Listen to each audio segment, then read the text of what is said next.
최근에 국립중앙도서관에서 고시조 대전이라고 2012년 우리나라 예시조 전부 다 집대성한 책을 냈습니다. 아주 제가 그걸 우연히 뒤지다가 제가 발견한 시조인데요. 눈물이 진주라면 이미자 노래하고 같네 해서 그러니까 저 우연의 일치로 이렇게 시상이 비슷하다. 싫어하는 인생공부 송희복의 서정시비평.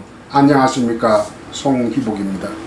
오늘은 예시조 한 편을 공부하겠습니다. 예시조는 원래 제목이 없으니까 보통 시조라는 것이 6개의 구로 이루어져 있거든요. 초장 두구, 중장 두구, 종장 두구.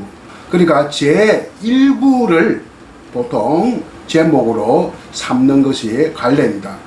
오늘의 시조 제목은 눈물이 진주라면입니다. 그러면 먼저 이 눈물이 진주라면이라고 하는 임의적인 제목의 예시조 그 전문을 한번 낭독을 들어보시겠습니다. 눈물이 진주라면 지은이 미상. 눈물이 진주라면 흐르지 않게 쌓아두었다. 10년 후 오신 님을 구슬성에 앉히련만 흔적이 이내 없으니 그를 서러 하노라. 잘 들어보셨습니까? 눈물이 진주라면. 아까 시조 형식을 이야기했는데 시조는 3장 6구로 되어 있습니다. 초장, 중장, 종장으로 되어 있고요. 이것이 3장입니다. 하나의 장에 2개의 구로 나누어집니다. 그래서 초장에는 제1구, 2구, 중장에는 제3, 4구, 종장에는 제5, 6구, 모두 합해서 6구, 3장 6구체의 형식을 안에 가지고 있죠. 만약에 이 정해진 형식에서 이탈하면서 중장이 많이 안에 이렇게 길게 늘어지면 우리는 그것을 사슬시조라고 하지 않습니까? 아까도 이야기했지만 초장 제1구를 보통 제목으로 간주를 한다. 그래서 예시조 작품을 이야기할 때 이 몸이 죽고 죽어, 무슨 청살리 백개수야, 나비야 청산가자, 간밤에 불던 바람, 뭐 이런 식으로 제목을 사용하는데 오늘은 눈물이 진주라면, 다시 말하면 눈물이 진주라면으로부터 시작되는 시조다, 그 이야기입니다. 눈물이 진주라면, 눈물이 진주일 수가 없죠. 눈물이 진주라면 흐르지 않게 쌓아두었다. 쌓아두었다 하면 이때 쌓는 보자기 같은 것으로 싸다, 이런 뜻으로 우리가 생각할 수밖에 없는데요.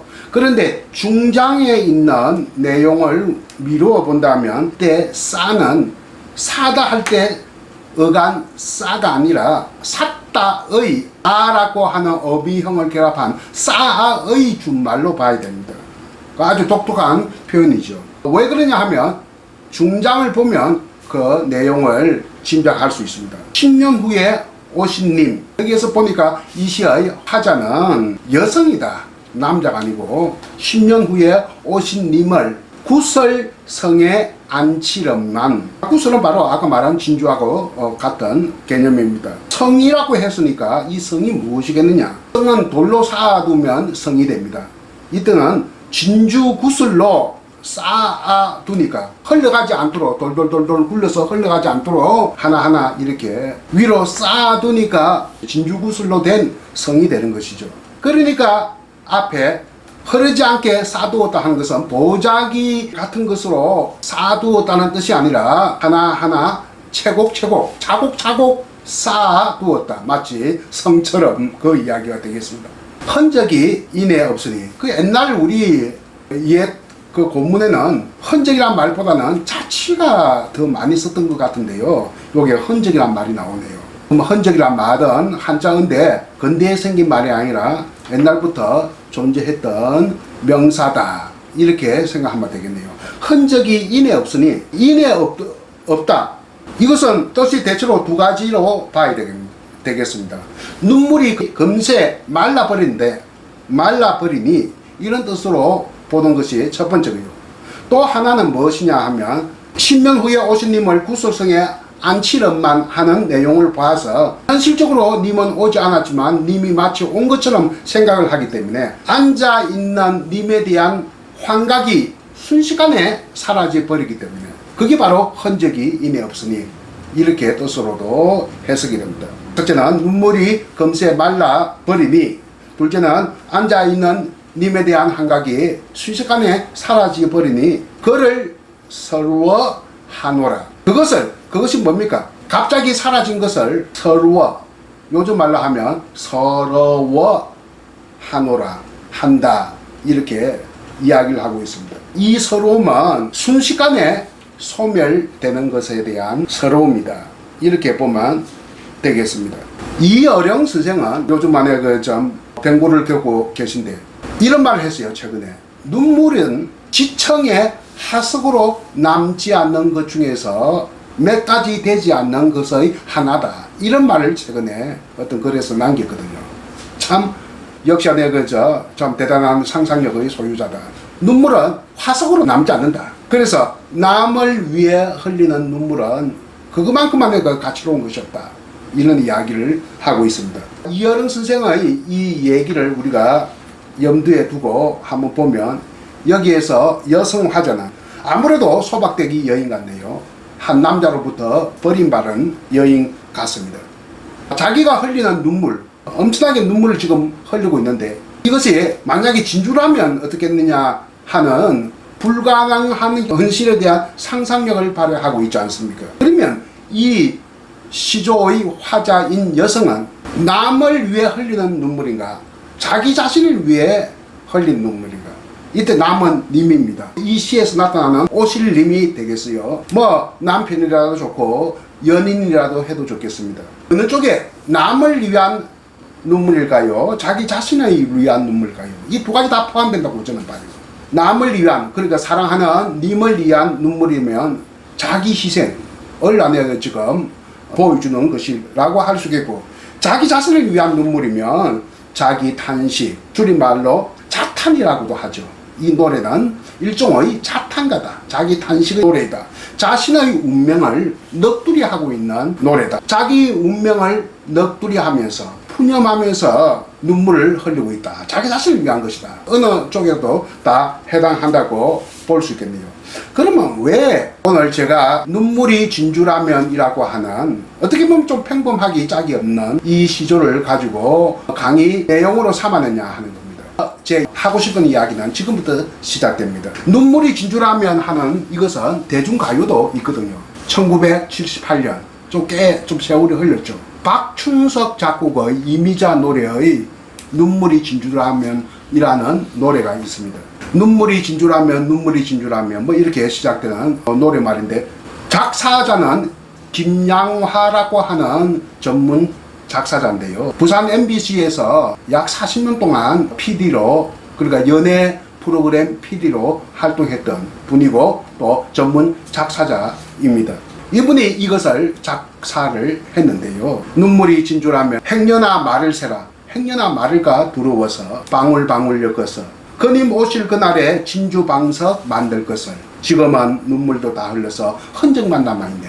굉장히 내용이 비슷하거든요. 뭐가 다르냐 하면 진주방석을 만든다고 했는데 노래는 옛 시조에는 구슬성에 님을 앉혀주겠다 했으니까 그 비슷한 내용이지 않습니까? 그리고 지금은 눈물도 다 흘러서 흔적만 남아있다 하는데, 옛 시조는 흔적이 순식간에 사라졌다고 했는데 가요에는 흔적이 남아있다고 이야기했는데, 하여튼 흔적이란 말이 동시에 안에 사용하고 있다는 점도 서로 안에 비슷합니다. 그러면 김양아라고 하는 작사자가 이 시조를 표절한 것일까요? 아니면 영향을 받은 것일까요?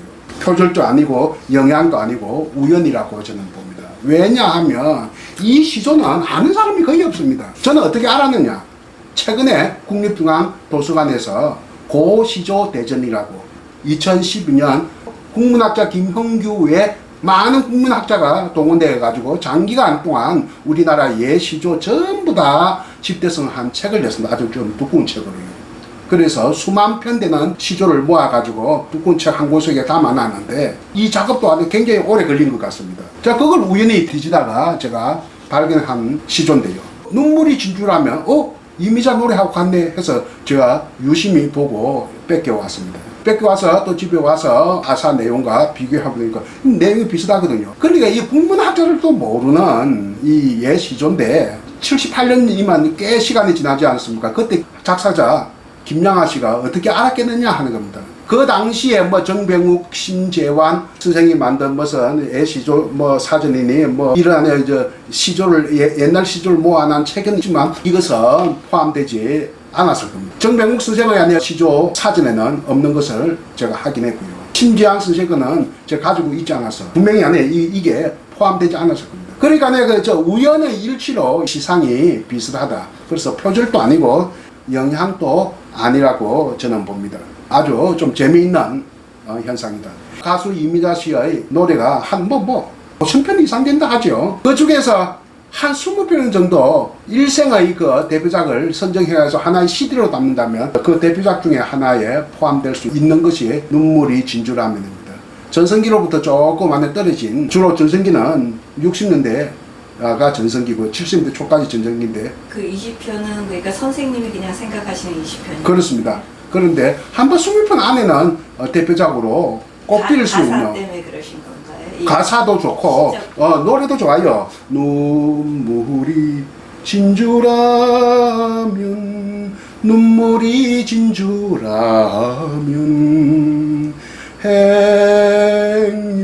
행유나 말을 세라 이런 식으로 갑니다. 노래도 괜찮아요. 멜로디도 괜찮고 해서. 그런데 이렇게 예시조하고 너무 가사 내용이 비슷하거든요. 그래서 너무 재미있다 하는 생각이 들고요. 한의 정서, 그러니까 하염없이 기약 없이 기다림의 세계를 노래한 이 한의 정서는 우리나라 외에도 유럽에도 있습니다. 그 두 나라가 있어요. 하나는 아일랜드. 아일랜드는 오랫동안 영국의 식민지 지배를 받지 않았습니까? 그 우리하고 비슷합니다. 정서적으로. 그리고 습속도 비슷합니다. 사람들이 술 좋아하고 슬픈 노래 좋아하고 막 이런 거요. 그리고 포르투갈도 굉장히 한의 정서가 많습니다. 유럽에서 우리하고 비슷한 한의 정서가 있는 나라가 아일랜드와 포르투갈입니다. 포르투갈은 기원전부터 그리스인, 로마인, 겔트인, 그리고 아랍인, 그리고 이웃나라인 스페인의 외침을 받았거든요. 그 끊임없는 외침을 받고 식민지를 당하고 그러면서 언제 때부터 나라가 좀 국력이 강해지냐 하면 대항해 시절 때 아메리카로 이렇게 진출을 할 때요. 그래서 소국인 포르투갈이 대국인 브라질을 낳았다. 작은 나라가 큰 나라를 낳았다. 이렇게 보면 되겠고요. 그래서 많은 남자들이 브라질로 황금을 찾아서 가서 돌아오는 사람은 10%도 안 되죠. 그래서 여인들은 엄청나게 한이 생기는 거예요. 애인이나 남편을 기다리다가 노래가 생겨났어요. 그 노래를 포르투갈에만 있는 노래, 그 가요가 있어요. 그것을 파두라고 합니다. 특히 리스본 파두가 유명합니다. 파두를 부르는 그 가수를 파디스타라고 하는데요. 가장 대표적인 파디스타는 아말리아 로드리게스라고 하는 여성 가수입니다. 1999년에 장례식이 있을 때, 지금부터 22년 전이네요. 국장으로 치러줄 만큼, 그러니까 대만에 있어서 덕려군에 해당할 만큼 가수가 바로 국가 원수급입니다. 국민 가수가 아말리아 로드리게스라고 하는 파두를 또 세계화시킨 그런 가수가 있는데 내용이 다 이렇습니다. 떠난 님, 저 남미로 떠난 님에 대한 하염없는 기약 없는 기다림의 정서를 노래한 것. 그런 점에서 이 눈물이 진주라면이 시조니까 노래가 있단 말입니다. 이것을 시조창으로 한번 들어봤으면 어떻겠느냐 하는 생각이 있고, 이것을 대중가요로 어떤 정서적인 면에서 개성한 게 있다면 바로 박춘석 작곡의 이미자 노래의 눈물이 진주라면이라고 하는 대중가요가 아니겠느냐, 이런 생각을 해볼 수 있다는 점에서 아무튼 눈물이 진주라면 굉장히 수사법적으로도 놀라웠지 않습니까? 조선시대의 예시조에 이렇게 눈물을 진주로 비유했다는 것은 굉장히 현대적 감각에 맞는 비유법이다 볼 수 있겠네요. 어떻습니까? 눈물이 진주라면이라고 하는 제가 우연히 발견한 예시조를 여러분에게 소개하면서 그 비슷한 대중가요도 있었다는 것을 지금 말씀을 드리는 겁니다. 들어주셔서 감사합니다. 안녕히 계십시오. 눈물이 진주라면 지은이 미상. 눈물이 진주라면 흐르지 않게 쌓아두었다. 10년 후 오신님을 구슬성에 앉히련만 흔적이 이내 없으니 그를 서러 하노라.